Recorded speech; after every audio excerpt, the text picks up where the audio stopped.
नमस्कार।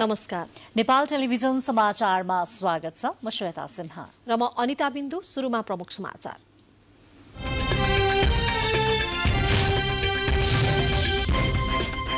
शताब्दी पुरुष एवं संस्कृतिविद स्वर्गीय सत्यमोहन जोशीको राष्ट्रिय सम्मान सहित अन्तिम विदाई। जोशीको निधनले नेपाली कला संस्कृति र साहित्यको क्षेत्रमा अपूरणीय क्षति। मतदाता नामावलीमा नाम भएकाहरूले मतदाता परिचय पत्र नभए पनि मतदान गर्न पाउने। नागरिकता, राहदानी लगायतका परिचय पत्र देखाएर मतदान गर्न मिल्ने आयोगको जानकारी। निर्वाचनमा गठबन्धनलाई बलियो बनाउन सत्ता साझेदार दलका नेताहरूको आग्रह। गठबन्धन राष्ट्रिय आवश्यकता भएको प्रधानमन्त्री देउबाको भनाई।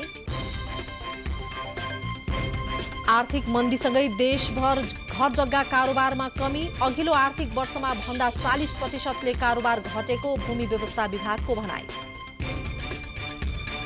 चीनका राष्ट्रपति शीद्वारा सुधार सहितको एक देश दुई प्रणालीको नीतिलाई कायम राख्ने प्रतिबद्धता। हङकङ र मकाओलाई उच्च स्तरको स्वायत्तता प्रदान गरिने।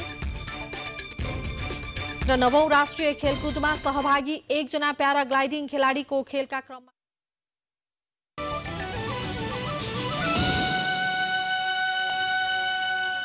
समाचार विस्तारमा।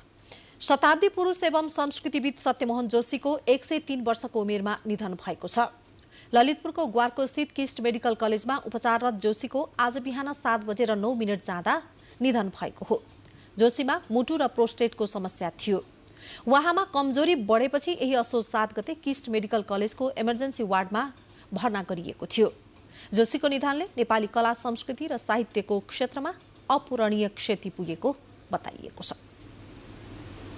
ललितपुरको इमाडोल स्थित किस्ट अस्पतालमा उपचारकै क्रममा जोशीको निधन भएको हो।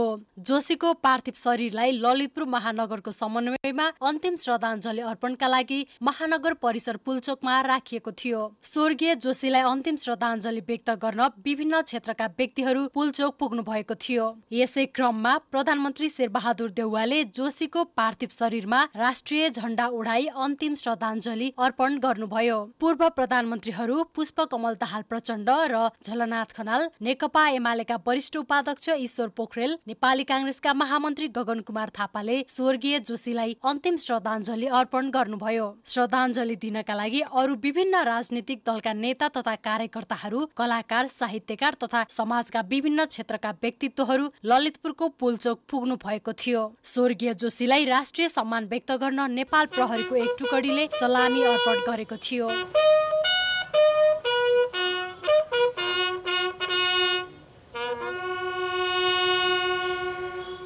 श्रद्धाञ्जली दिन पुग्नुभएका संस्कृति, पर्यटन तथा नागरिक उड्डयन मन्त्री जीवनराम श्रेष्ठले जोशीको निधनमा सरकारले सार्वजनिक बिदा दिने छलफल भइरहेको जानकारी दिनुभयो। पर्यटन मन्त्रालयको चाहिने प्रस्तावमा सरकारको तर्फबाट सामान्य प्रधानमन्त्रीज्यूले एक दिन राष्ट्रिय चाहिने बिदा दिने भन्ने चाहिने निर्णय पनि भएको छ र यो अब कुन दिन भन्ने आधिकारिक चाहिने सूचना सरकारको तर्फबाट प्रकाशित हुनेछ। अन्तिम श्रद्धाञ्जलीको समन्वय गरिरहेको ललितपुर महानगरपालिकाले यसअघि जोशीलाई आते जातेका लागि सवारी साधन र सुरक्षा सुविधा उपलब्ध गराएको थियो। यसै गरी महानगरपालिकाले डाक्टर सत्यमोहन जोशी एकाडेमी स्थापना गर्ने निर्णय गरे अनुसार काम भइरहेको मेयर चिरीबाबु महर्जनले बताउनुभयो।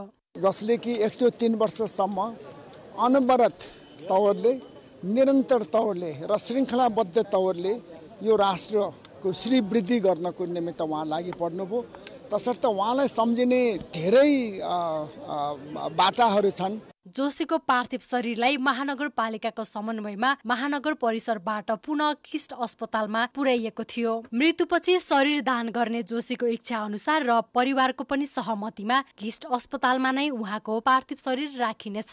रोबिन दाहालका साथमा दिलीपा श्री अधिकारी, नेपाल टेलिभिजन। राष्ट्रपति विद्यादेवी भण्डारीले वाङ्मय शताब्दी पुरुष सत्यमोहन जोशीको निधनबाट मुलुकले एक अथक स्रष्टा गुमाएको बताउनु भएको छ। राष्ट्रपति भण्डारीले आज एक ट्वीट गर्दै जोशीको निधनबाट मुलुकले एक अभिभावक गुमाएको भन्दै दुःख व्यक्त गर्नु भएको हो। यस्तै प्रधानमन्त्री शेरबहादुर देउवाले ट्विटर मार्फत पनि शताब्दी पुरुष जोशीको निधनले निकै दुखी तुल्याएको उल्लेख गर्नुहुँदै उहाँको आत्माको चिर शान्तिको कामनाका साथै शोक सन्तप्त परिवारजनमा समवेदना प्रकट गर्नु भएको छ। प्रधानमन्त्री देउबाले जोशीले नेपाली संस्कृतिको क्षेत्रमा गरेको योगदान राज्यले सधैँ सम्झिरहने उल्लेख गर्नुभएको छ। शताब्दी पुरुष एवं संस्कृतिविद सत्यमोहन जोशीको 103 वर्षको उमेरमा निधन भएको छ। कला, साहित्य र संस्कृति सम्बन्धी गहिरो र निरन्तर अध्ययन गरेका जोशीका करिब 4 दर्जन पुस्तक प्रकाशित छन्। शताब्दी पुरुष सत्यमोहन जोशीको 103 वर्ष 5 महिनाको उमेरमा निधन भएको छ। डेङ्गु लागेर अस्पताल भर्ना हुनुभएका संस्कृतिविद जोशीको उपचारकै क्रममा निधन भएको हो। बाबु शङ्करराज जोशी र आमा नोगल देवीबाट विक्रम सम्वत 1977 वैशाख 30 गते पाटनको बखुम बहालमा जोशीको जन्म भएको थियो। त्रिचन्द्र कलेजबाट BA सम्मको अध्ययन पूरा गर्नुभएका जोशी 2015 सालमा पुरातत्व र संस्कृति विभागका पहिलो निर्देशक बन्नुभएको थियो। 1999 सालमा शारदा मासिकमा कविता प्रकाशन गरेर औपचारिक रूपमा साहित्य यात्रा सुरु गर्नुभएका जोशीका लोक संस्कृति, मूर्तिकला, पुरातत्व र साहित्यसँग सम्बन्धित करिब 50 वटा कृति प्रकाशित छन्। नेपालको संस्कृतिमाथि गहिरो र निरन्तर अध्ययन गर्नुभएका शताब्दी पुरुष जोशीले कर्णालीको लोक संस्कृतिमाथि मात्र 5 वटा पुस्तक प्रकाशन गर्नुभएको छ।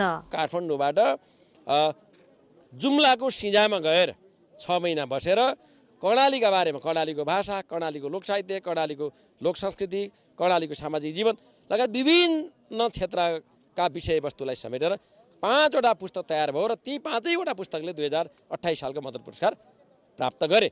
2012 सालमा नेपाली लोकगीत एक अध्ययन नामक पुस्तक प्रकाशन गर्नुभएका जोशीको नेपाली लोक संस्कृति, नेपाली राष्ट्रिय मुद्रा, पुरातत्व एक रोचक मुद्रा, लामा र पाचुके, कर्णाली लोक संस्कृति, नेपाली मूर्तिकलाको विकासक्रम, नेपाली चाडपर्व लगायत खोजमूलक पुस्तकहरू प्रकाशित छन्। साहित्यको क्षेत्रमा समेत उत्तिकै कलम चलाउने जोशीका सिपाही र रैती, दैलोको बत्ती, जब घाम लाग्छ, फर्केर हेर्दा, मृत्यु एक प्रश्न, क्रान्तिका लहरहरू, गुलाब र गुराँस, राजमुकुट र राज्याभिषेक, कलाकार अरनिको लगायत पुस्तक प्रकाशित छन्। सत्यमोहन जोशीले अध्ययन पश्चात 2044 सालमा प्रकाशन गरेको पुस्तककै आधारमा नेपाल सरकारले कलाकार अरनिकोलाई राष्ट्रिय विभूति घोषणा गरेको थियो।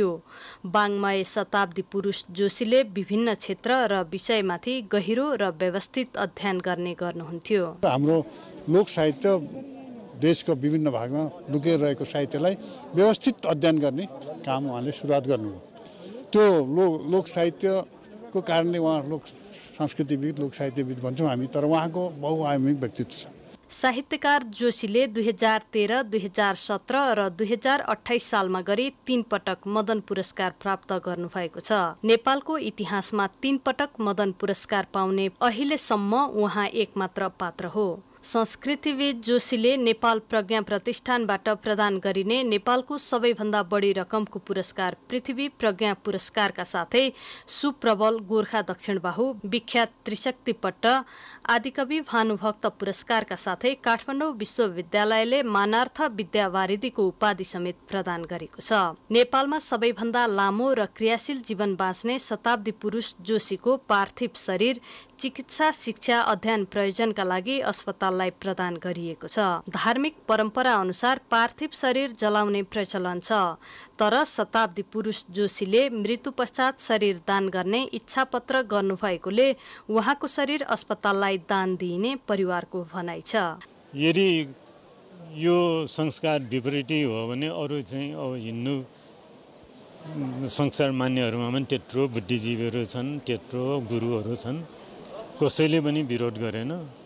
सबैले चाहिँ त्यो एक्सेप्टै गरे जस्तो भयो। त्यत्रो 6 महिनासम्म त्यो भएपछि मलाई चाहिँ त अब चाहिँ खास दोष मलाई मात्र पर्ने होइन, त्यत्रो जनसमुदायले नै सकारेकै मान्नु पर्यो नि होइन, मौनम सम्मति लक्षण भने जस्तै।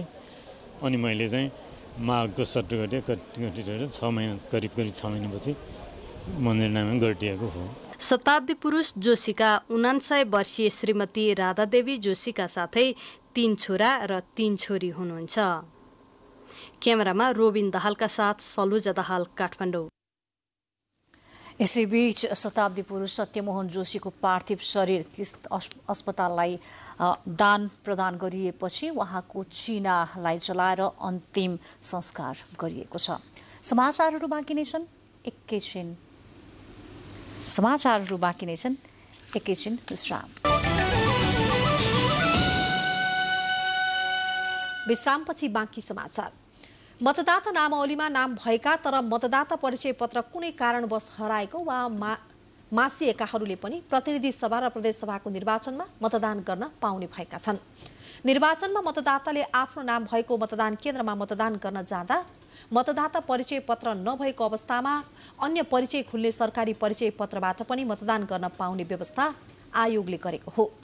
प्रमुख निर्वाचन आयुक्त दिनेश कुमार थपलियाले नागरिकता, राहदानी, राष्ट्रिय परिचय पत्र, लाल पूर्जा वा आधिकारिक निकायबाट जारी परिचय खुल्ने परिचय पत्र देखाएर पनि मतदाता सूचीमा नाम भएका मतदाताहरूले मतदान गर्न पाउने व्यवस्था आयोगले गरेको बताउनुभयो। यस्तै प्रमुख आयुक्त थपलियाले निर्वाचनमा वित्तीय सुशासन कायम र निर्वाचन आचार संहिताको अनुगमनमा कडाई गर्न जिल्ला आचार संहिता अनुगमन अधिकृत एवं कोष तथा लेखा नियन्त्रक कार्यालयका प्रमुखहरूलाई निर्देशन दिनुभएको छ। निर्वाचन व्यवस्थापनमा आर्थिक प्रशासन सम्बन्धी अन्तर्क्रिया कार्यक्रममा प्रमुख आयुक्त थपलियाले निर्वाचनमा वित्तीय सुशासन कायम गराएर निर्वाचनको विश्वसनीयता बढाउन पनि आग्रह गर्नुभएको छ। निर्वाचनको मिति नजिकिँदै जाँदा प्रमुख राजनैतिक दल तथा तिनका उम्मेद्वारहरू प्रचार प्रसारमा जुटेका छन्। जिल्ला जिल्लामा चुनावी चहल पहल बढेको छ। सत्तारूढ गठबन्धन र विपक्षी गठबन्धनले आफ्नै शैलीमा चुनावी अभियानलाई तीव्र पारेका छन्। आगामी मङ्सिर 4 गते हुने प्रतिनिधि सभा र प्रदेश सभाको निर्वाचनलाई केन्द्रमा राखेर दलले मतदातासँग मत माग्नेदेखि उम्मेद्वार परिचय तथा कार्यकर्ता परिचालन सुरु गरेका छन्। उम्मेद्वारहरू मतदातालाई आफ्नो पक्षमा प्रभावित पार्न र आफ्ना एजेन्डा सुनाउन व्यस्त छन्। त्यस्तै प्रमुख राजनैतिक दलले काठमाडौँ उपत्यकाका विभिन्न निर्वाचन क्षेत्रमा आफ्नो चुनावी अभियानलाई तीव्रता दिएका छन्। 15 निर्वाचन क्षेत्र भएको संघीय राजधानी काठमाडौँमा केन्द्रित भएर राजनैतिक दलहरू प्रचार प्रसार गरिरहेका छन्। काठमाडौँ उपत्यकामा प्रदेश सभातर्फ 30 निर्वाचन क्षेत्र छन्। यसैबीच प्रदेश नम्बर 1 र मध्य प्रदेशबाट मतपत्र ढुवानी सुरु गरिएको पनि निर्वाचन आयोगले जनाएको छ। निर्वाचन आयोगले निर्वाचन छपाई कार्यसँगै समानुपातिक तर्फको मतपत्र जिल्ला पठाउने कार्यलाई पनि तीव्रता दिएको छ। सामग्री व्यवस्थापनसँगै आयोगले आचार संहिताको पालना कडाई गर्दै लगेको छ भने मतदाता शिक्षालाई घर घरमा पुर्याउने पनि बताएको छ। मङ्सिर 4 को निर्वाचन जति नजिकै रहेको छ, दलका नेताहरूलाई उम्मेद्वारको प्रचार प्रसार गर्न भ्याइ नभ्याइ छ भने यता निर्वाचन आयोग मतपत्र छपाईदेखि निर्वाचन सामग्री जिल्ला जिल्लाको निर्वाचन क्षेत्र पुर्याउन व्यस्त छ।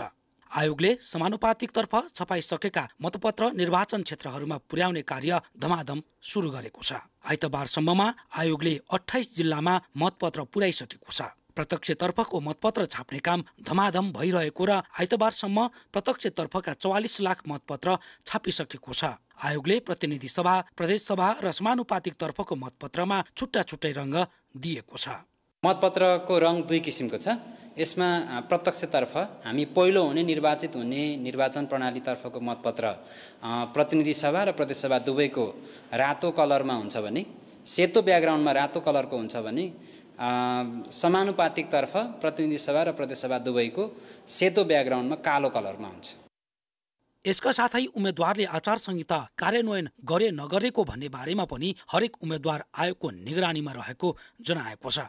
आइतबारसम्ममा निर्वाचन आचार संहिता उल्लङ्घन गर्ने 6 जना व्यक्ति र 8 संस्थालाई आयोगबाट स्पष्टीकरण सोधिसकेको छ। आयोग स्पष्टीकरण सोध्ने र कारबाही गर्ने प्रक्रियामा जानुभन्दा सम्बन्धित दलहरू नै, सम्पूर्ण राजनीतिक दलहरू नै आचार संहिता पालनामा पूर्ण प्रतिबद्ध रहनुहोस् भन्ने आयोगले अपेक्षा गरेको छ।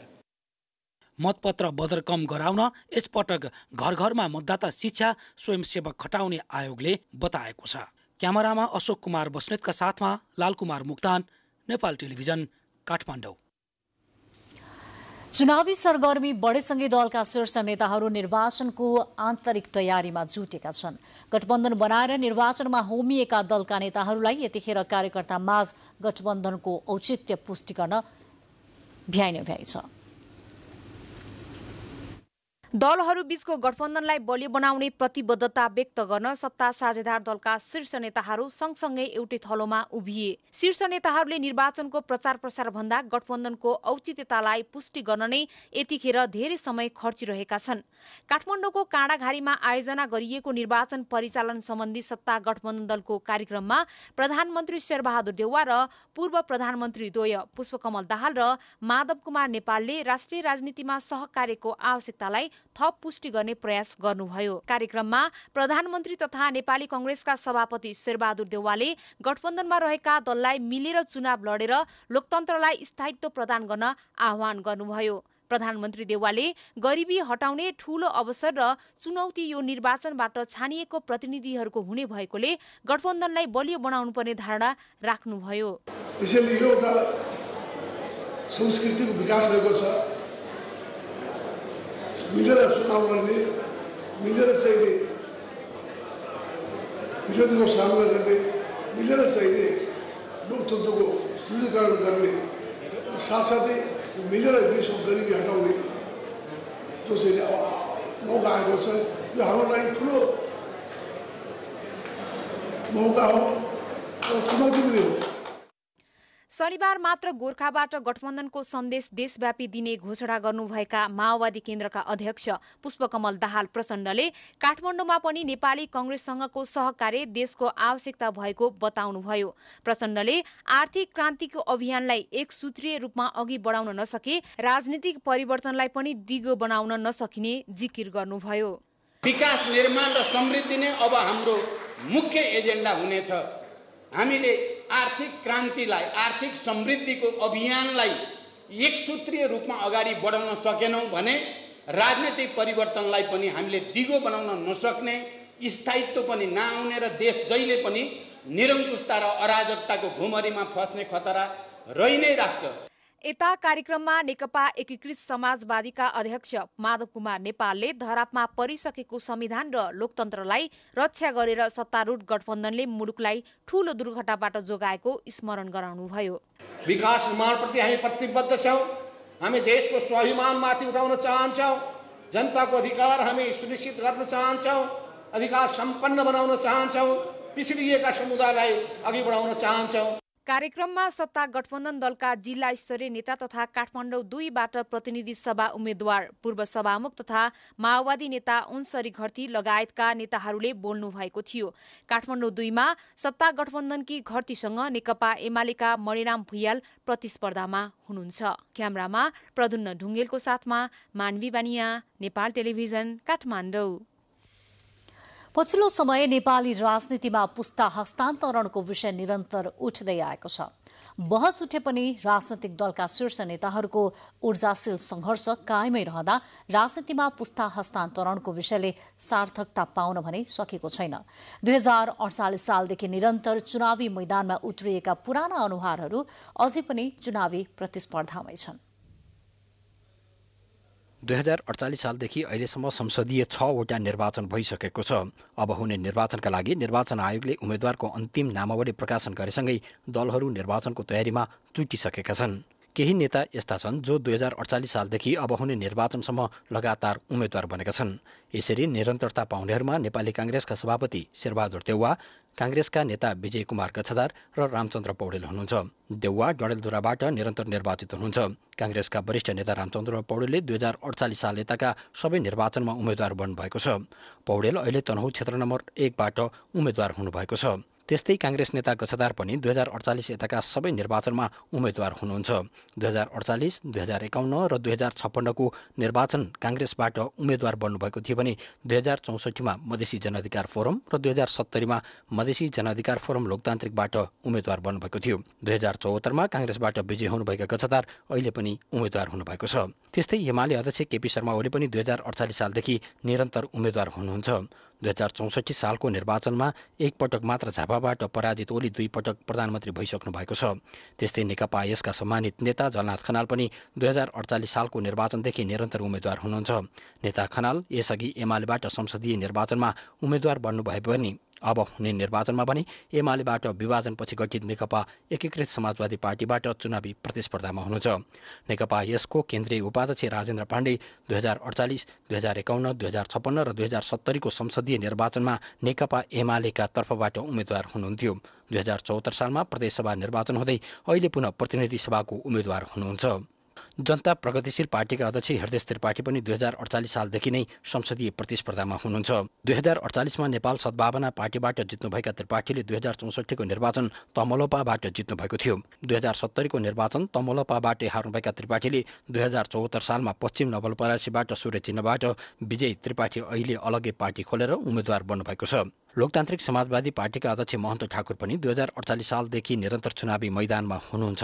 पहिले काङ्ग्रेसबाट उम्मेद्वार बन्नुभएका ठाकुर 2064 र 2070 को निर्वाचनमा तमलोपा र 2074 मा जसपाबाट उम्मेद्वार बन्नुभएका ठाकुर यसपटक लोसपाबाट उम्मेद्वार बन्नुभएको छ। विगत 30 वर्षदेखि निरन्तर उम्मेद्वार बन्दै आउनुभएका नेताहरू आगामी निर्वाचनमा पनि आफूलाई बलियो उम्मेद्वारका रूपमा प्रस्तुत गर्दै चुनावी मैदानमा हुनुहुन्छ। तर सधैँ एउटै व्यक्ति पटक पटक उम्मेद्वार बनिरहँदा राजनैतिक दलको आन्तरिक जीवनमा मात्र होइन समग्र राजनीतिमा ऊर्जाशील युवा पुस्ताले अवसर नपाएको भन्ने गुनासो बढिरहेको छ।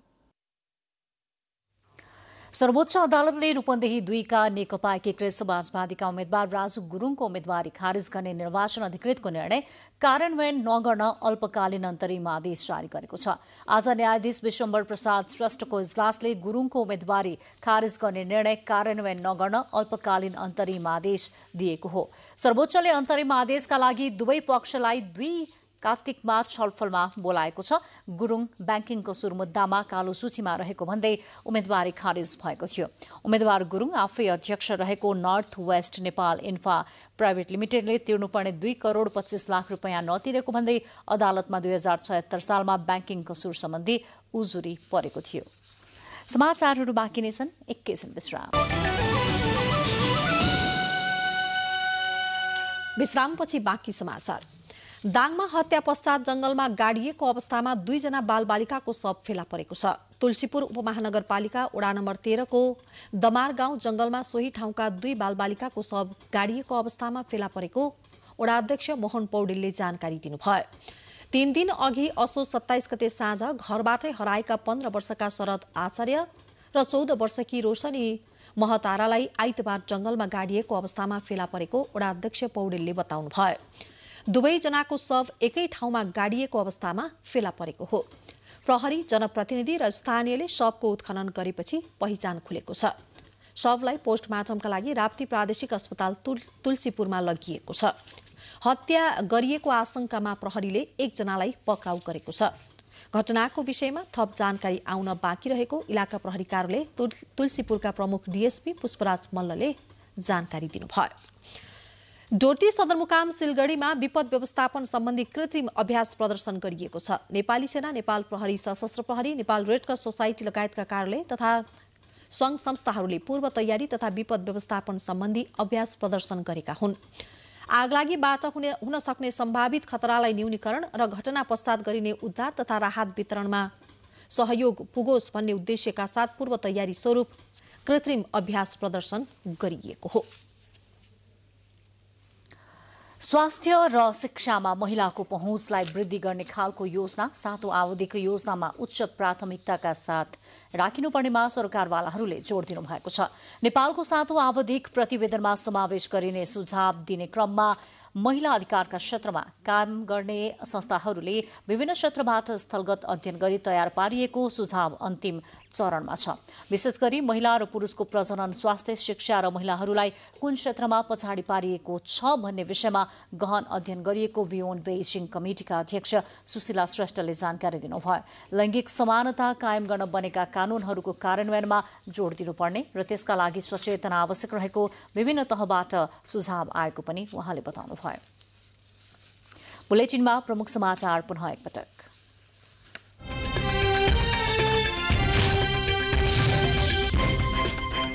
शताब्दी पुरुष एवं संस्कृतिविद स्वर्गीय सत्यमोहन जोशीको राष्ट्रिय सम्मान सहित अन्तिम विदाई। जोशीको निधनले नेपाली कला, संस्कृति र साहित्यको क्षेत्रमा अपूरणीय क्षति। मतदाता नामावलीमा नाम भएकाहरूले मतदाता परिचय पत्र नभए पनि मतदान गर्न पाउने। नागरिकता, राहदानी लगायतका परिचयपत्र देखाएर मतदान गर्न मिल्ने आयोगद्वारा जानकारी। निर्वाचनमा गठबन्धनलाई बलियो बनाउन सत्ता साझेदार दलका नेताहरूको आग्रह।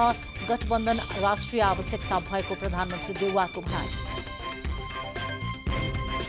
आर्थिक मन्दीसँगै देशभर घरजग्गा कारोबारमा कमी। अघिल्लो आर्थिक वर्षमा भन्दा 40% कारोबार घटेको भूमि व्यवस्था विभागको भनाई। चीनका राष्ट्रपति सीद्वारा सुधार सहितको एक देश दुई प्रणालीको नीतिलाई कायम राख्ने प्रतिबद्धता। हङकङ र मकाओलाई उच्च स्तरको स्वायत्तता प्रदान गरिने। र 9औं राष्ट्रिय खेलकुदमा सहभागी एकजना प्याराग्लाइडिङ खेलाडीको खेलका क्रममा मृत्यु। प्याराग्लाइडिङका सबै खेलहरू स्थगित।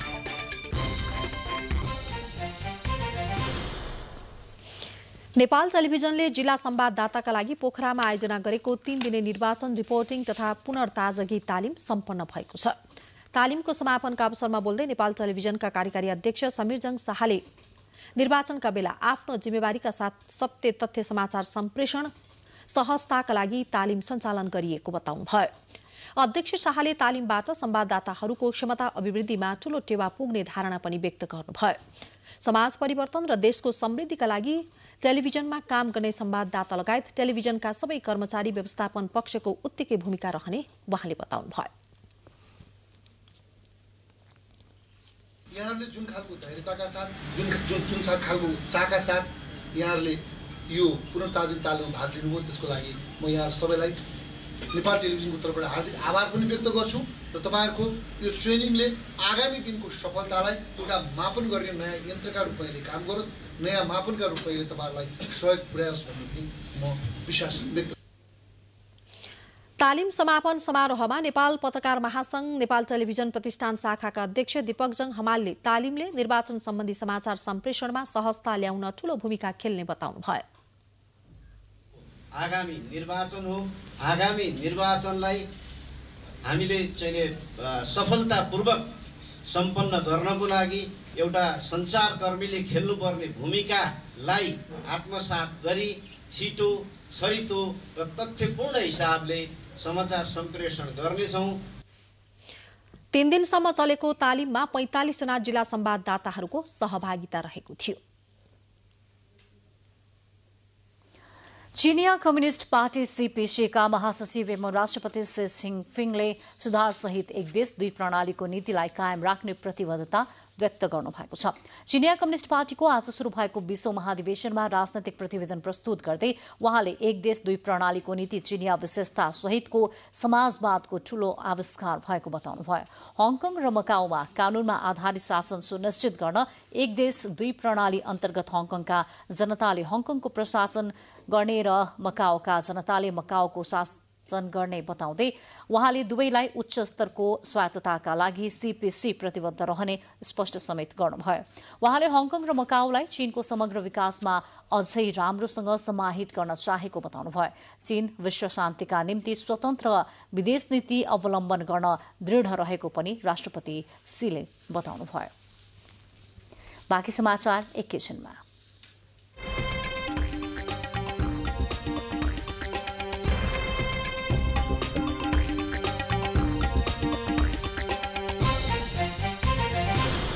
अब आर्थिक समाचार। चालू आर्थिक वर्षको सुरुवातदेखि नै नेपालमा घर जग्गा कारोबारमा निकै कमी आएको छ। भूमि व्यवस्था तथा अभिलेख विभागका अनुसार चालू आर्थिक वर्षको सुरुवातमै गत आर्थिक वर्षभन्दा घर जग्गा कारोबारमा 60% कमी आएको छ। नेपालमा चालू आर्थिक वर्षको असोज अन्तिम सातासम्म गत वर्षभन्दा 60%ले घर जग्गा कारोबारमा कमी आएको भूमि व्यवस्था तथा अभिलेख विभागले जनाएको छ।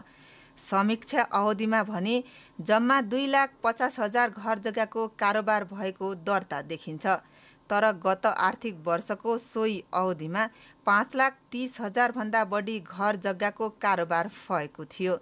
विभागका अनुसार स्थानीय पालिकाले कित्ता काठको वर्गीकरण गर्न ढिलाइ गर्दा घर जग्गा कारोबारमा कमी आएको हो। भू उपयोग नियमावलीले जग्गालाई कृषि र गैर कृषि क्षेत्रमा वर्गीकरण गर्ने अधिकार स्थानीय तहलाई दिएको छ। तर अधिकांश स्थानीय तहले वर्गीकरण नगर्दा कित्ताकाट ठप्प जस्तै हुँदा घर जग्गा कारोबारमा कमी आएको विभागको भनाइ छ। भू उपयोग नियमावली जारी भयो, सो अनुसार जुन खालको मापदण्ड तोकिएको छ, जग्गालाई कम्तीमा अहिले वर्गीकरण गर्नुहोस्, 6 महिनाभित्र 2टा किसिममा वर्गीकरण गर्नुहोस् कृषि र गैर कृषि क्षेत्रमा। त्यो गरिसकेपछि त्यसपछि चाहिँ मङ्सिर चाहिँ 23 गतेपछि चाहिँ फेरि अरू वर्ग वर्गीकरण गर्नुपर्छ हैन। त्यसले गर्दाखेरि यो गर्नुहोस्, यो गर्ने भन्ने खालको जुन कानुनी प्रावधान छ, सो अनुसार पालिकाबाट अझै निर्णय भइ नसकेको अवस्थाको कारणले कारोबार भएको छैन। घर जग्गा कारोबारमा कमी आउँदा राजस्व सङ्कलनमा पनि कमी आएको छ। समीक्षा अवधिमा 8 अर्ब 48 करोड 57 लाख रुपैयाँ बराबरको राजस्व सङ्कलन भएको छ। घर जग्गा कारोबारबाट गत आर्थिक वर्षको सोही अवधिमा 23 अर्ब 73 करोड 50 लाख रुपैयाँ राजस्व सङ्कलन भएको थियो। क्यामेरामा अनुप घिमिरेका साथ पवन वर्षा शाह, नेपाल टेलिभिजन, काठमाडौँ। खाद्य प्रविधि तथा गुण नियन्त्रण कार्यालय सुर्खेतले बजार अनुगमनका क्रममा 3वटा उद्योग सील गरेको छ। अनुगमनको क्रममा स्थानीय प्रशासनले जिल्लाको भेरी गंगानगरपालिकाका 2 र गुर्भाकोट नगरपालिकाको एउटा उद्योग सील गरेको हो। पटक पटक कार्यालयले दिएको निर्देशन पालना नगर्ने, बिना लेभलका चाउमिन तथा बेकरी जन्य वस्तुहरू उत्पादन तथा बिक्री वितरण गरिरहेको पाइएपछि ती उद्योगहरू सील गरिएका हुन्। यसरी सील गरिएका उद्योगहरूमा शिवशक्ति चाउमिन उद्योग, छिन्चु र एभरेस्ट बेकरी उद्योग र सीता चाउमिन उद्योग रहेका छन्।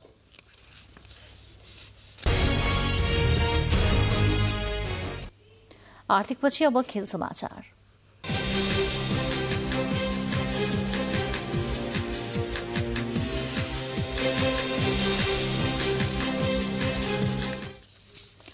नवौं राष्ट्रिय खेलकुदमा सहभागी एकजना प्याराग्लाइडिङ खेलाडीको खेलका क्रममा मृत्यु भएको छ।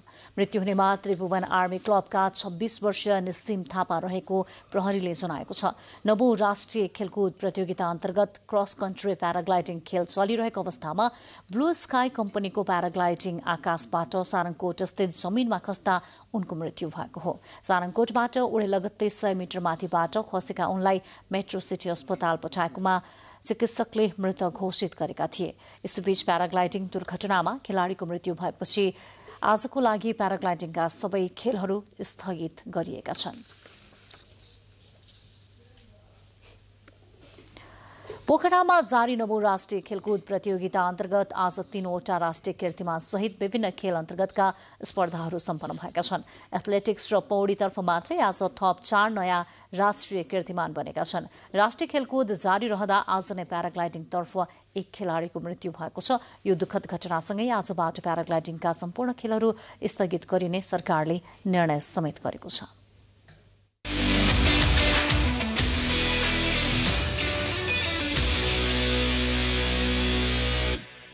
नवौं राष्ट्रिय खेलकुद प्रतियोगिता अन्तर्गत आज भएको एथलेटिक्स प्रतियोगितामा 4 स्वर्णको छिनोफानो भएको छ। पुरुष 10,000 मिटर दौडमा त्रिभुवन आर्मी क्लबका दीपक अधिकारीले राष्ट्रिय कीर्तिमान तोड्दै स्वर्ण पदक जितेका छन्। पोखरा रङ्गशालामा भएको खेलमा अधिकारीले दक्षिण एसियाली खेलकुद शाखका स्वर्ण पदक विजेता गोपी चन्द्र पार्कीलाई पछाडि पार्दै स्वर्ण पदक जितेका हुन्। 400 मिटर हडल्समा त्रिभुवन आर्मी क्लबकी जयरानी थारूले राष्ट्रिय कीर्तिमान राख्दै स्वर्ण पदक जितेकी छिन्। जयरानीले यसअघि आफैले बनाएको 1 मिनेट 07.02 सेकेन्डको समयमा सुधार गर्दै 1 मिनेट 04.13 सेकेन्ड ह्यान्ड टाइमिङको नयाँ कीर्तिमान बनाएकी हुन्। यसैगरी आइतबार नै भएको एथलेटिक्स तर्फको पुरुष हाई जम्पमा त्रिभुवन आर्मी क्लबका सूर्यबहादुर खत्रीले स्वर्ण पदक जित्न सफल भए। खत्रीले 1.90 मिटरको उचाइ नागेर स्वर्ण पदक जितेका हुन्। यसैगरी महिला हाई जम्पमा नेपाली सेनाकी खगिता सिन्जाली मगरले स्वर्ण पदक जित्न सफल भइन्। सिन्जाली मगरले 1.52 मिटर जम्प गर्दै स्वर्ण पदक जितेकी हुन्। प्याराग्लाइडिङ प्रतियोगिता अन्तर्गत सहभागी एकजना खेलाडीको मृत्यु भएपछि प्याराग्लाइडिङका लागि निर्धारित सबै खेल स्थगित भए। प्याराग्लाइडिङ अन्तर्गत क्रस कन्ट्री प्याराग्लाइडिङको खेल चलिरहेको अवस्थामा आकाशमा उडिरहेकै बेला नेपाल आर्मीका निसिम थापाको अकस्मात तल खसेर मृत्यु हुन पुग्यो।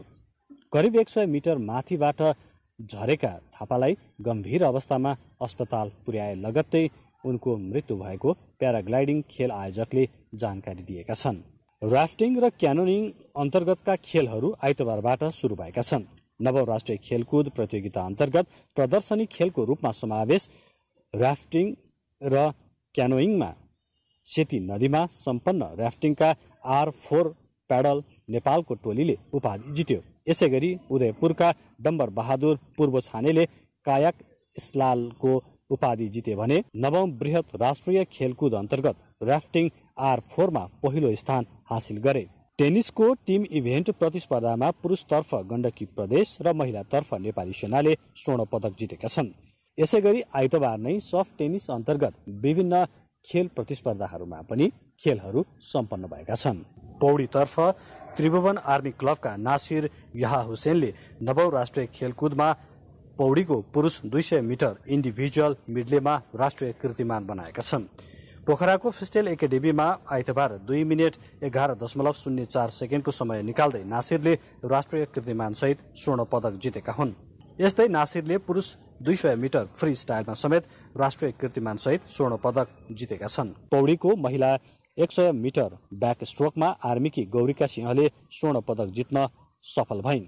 जारी नवौं राष्ट्रिय खेलकुद प्रतियोगिता अन्तर्गत आज स्क्वासका पनि विभिन्न स्पर्धाहरूमा खेलहरू सम्पन्न भएका छन्।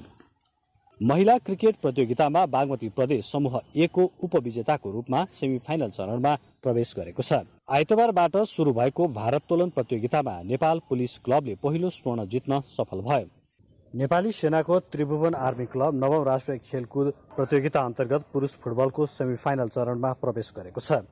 पोखरा रङ्गशालामा आइतबार भएको खेलमा नेपाल पुलिस क्लबलाई 2-0 गोल अन्तरले हराउँदै आर्मी सेमिफाइनलमा प्रवेश गरेको हो। आर्मीलाई जित दिलाउन नवयुग श्रेष्ठ र दिनेश हेमजनले 1-1 गोल गरे।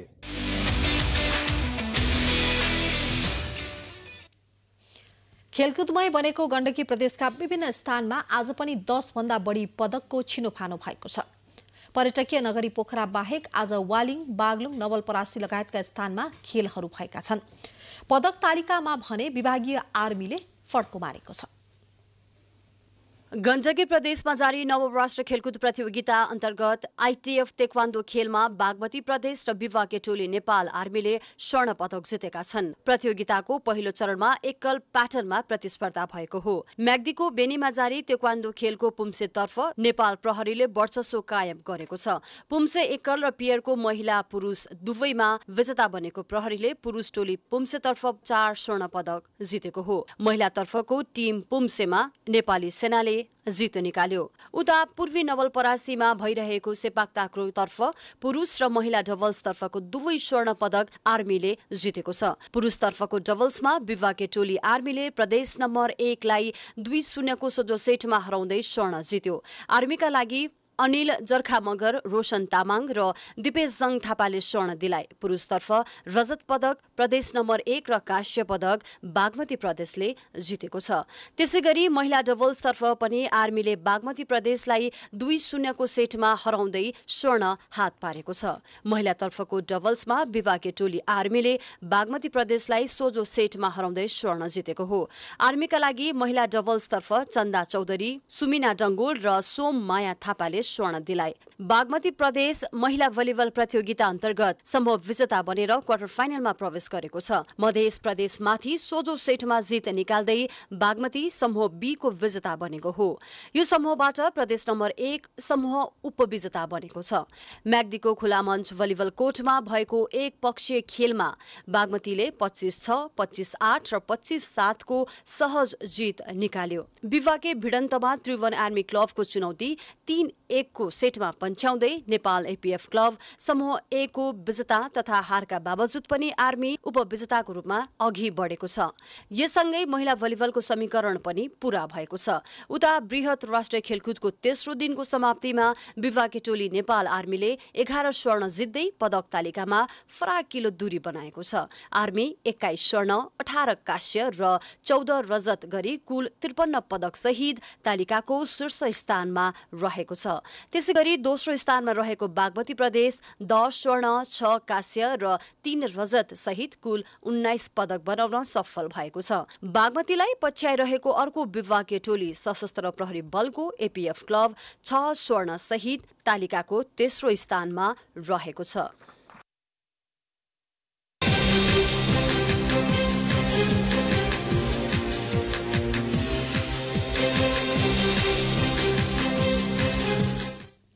खेलकुद समाचारपछि अब मौसम सम्बन्धी जानकारी। देशको पहाडी भूभागमा आज राति आंशिक बदली रही बाँकी भूभागमा मौसम सामान्यतया सफा रहने मौसम पूर्वानुमान महाशाखाले जनाएको छ। काठमाडौँमा आज रातिको न्यूनतम तापक्रम 14 र 16 तथा भोलि दिउँसोको अधिकतम तापक्रम 26 र 28 डिग्री सेल्सियस बीच रहने अनुमान गरिएको छ। अब मौसम सम्बन्धी थप विवरण।